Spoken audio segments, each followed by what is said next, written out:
Hello and welcome to Lavneesh sir की class. आज की शिक्षा निदेशालय राष्ट्रीय राजधानी क्षेत्र दिल्ली की वर्कशीट नंबर 43 जो कि कक्षा 9वीं के विद्यार्थियों के लिए है। यह ली गई है सामाजिक विज्ञान के इतिहास विषय से और इसमें हम फिर से एक बार पाठ फ्रांसीसी क्रांति की पुनरावृत्ति बहुविकल्पीय प्रश्नों के माध्यम से करेंगे। तो चलिए बिना समय गवाए शुरुआत करते हैं मेरे साथ और समझने की कोशिश करते हैं।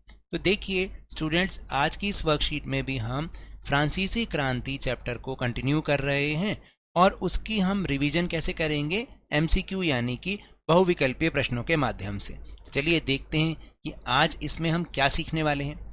सन 1791 के संविधान ने कानून बनाने का अधिकार नेशनल असेंबली को सौंप दिया।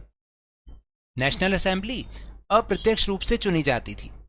सर्वप्रथम नागरिक एक निर्वाचक समूह का चुनाव करते थे जो पुनः असेंबली के सदस्यों को चुनते थे। यानी कहने का मतलब है कि जो नागरिक थे वो एक निर्वाचक समूह यानी कुछ लोगों का चुनाव करते थे और ये लोग फिर नेशनल असेंबली को चुनते थे। सभी नागरिकों को मतदान का अधिकार भी नहीं था। 25 वर्ष से अधिक उम्र वाले केवल ऐसे पुरुषों को ही सक्रिय नागरिक माना जाता था, यानी जिन्हें मत देने का अधिकार था। किनको दर्जा दिया गया था? जो कम से कम 3 दिन की मजदूरी के बराबर कर चुकाते थे। यानी देखो, जब 1791 का संविधान बना तो उसमें जो कानून बनाने का अधिकार तो नेशनल असेंबली मिल गई, ठीक है, लेकिन इसमें नागरिकों को भी सबको वोट देने का अधिकार नहीं मिला। केवल 25 वर्ष से ज्यादा ऐसे पुरुष जो 3 दिन की मजदूरी के बराबर कर चुकाते थे उन्हें सक्रिय नागरिक माना गया। बाकी नागरिकों को यानी बाकी पुरुषों को और पूरी महिलाओं को जो है निष्क्रिय नागरिक माना गया। शेष पुरुषों और महिलाओं को निष्क्रिय नागरिक के रूप में वर्गीकृत किया गया था, जो मैंने अभी आपको समझाया। निर्वाचक की योग्यता प्राप्त करने तथा असेंबली का सदस्य होने के लिए लोगों का करदाताओं की उच्चतम श्रेणी में होना जरूरी था। यानी उन्हें कर देना जरूरी था, तभी वो एक सक्रिय सदस्य बन सकते थे। तो चलिए अब इसी पर आधारित प्रश्नोत्तर। पहला प्रश्न है कि 1791 के संविधान ने कानून बनाने का अधिकार किसको दे दिया था? संसद को, निष्क्रिय नागरिक को, आम जनता को या नेशनल असेंबली को?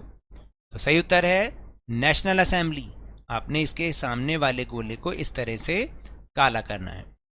फिर दूसरा प्रश्न, नेशनल असेंबली का चुनाव किस प्रकार होता था? तो नेशनल असेंबली का चुनाव किस प्रकार होता था? सभी नागरिकों के द्वारा, सक्रिय नागरिकों के द्वारा चुने गए निर्वाचक समूह के द्वारा, निष्क्रिय नागरिकों के द्वारा या राजा के द्वारा? तो सही उत्तर है बी, सक्रिय नागरिकों के द्वारा चुने गए निर्वाचक समूह के द्वारा। फिर वो निर्वाचक समूह इस नेशनल असेंबली के सदस्यों को चुनते थे, यानी जनता अप्रत्यक्ष रूप से चुनती थी। फिर तीसरा प्रश्न है कि निम्न में से किसे मतदान का अधिकार नहीं था? महिलाओं को, निर्वाचक की योग्यता प्राप्त लोगों को, सक्रिय नागरिकों को या करदाताओं को? किसे अधिकार नहीं था मतदान करने का अधिकार, यानी वोटिंग राइट, इनमें से किसको नहीं था? तो देखिए, निर्वाचक की योग्यता प्राप्त लोगों को तो था ही था, सक्रिय नागरिकों को भी मतदान का अधिकार था और करदाताओं को भी था। तो महिलाओं को अधिकार नहीं था वोट देने का, इसको आपने काला करना है। फिर चौथा है, सक्रिय नागरिक कौन होते थे? सभी पुरुष, सभी स्त्रियां या 25 वर्ष से अधिक करदाता पुरुष या उपरोक्त में से कोई नहीं? सही उत्तर है सी, 25 वर्ष से अधिक करदाता वाले पुरुष। तो हमने देखो यहाँ पर तो गोला इसका दिख ही नहीं रहा है, तो आप यहाँ पर तीसरा गोला बना के उसको काला कर दो इसके सामने, ठीक है, ये मैंने अलग से बना दिया, इसको काला कर दो।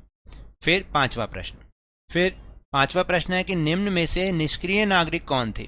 25 वर्ष से अधिक करदाता पुरुष, स्त्रियां या 25 वर्ष से अधिक 3 दिन की मजदूरी के बराबर कर चुकाने वाला पुरुष।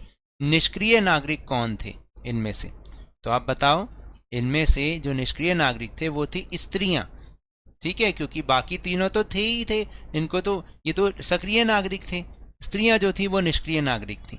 तो आपने तीसरे को करना है।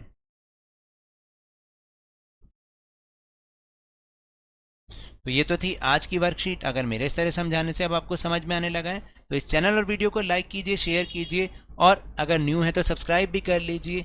और टेलीग्राम ऐप पर हमारा चैनल लवनीश सर की क्लास, उसको ज्वाइन करना ना भूलें, उसका लिंक आपको वीडियो के डिस्क्रिप्शन बॉक्स में मिल जाएगा। लेकिन याद रखिएगा, घर से बाहर निकलते समय मास्क अवश्य लगाएं।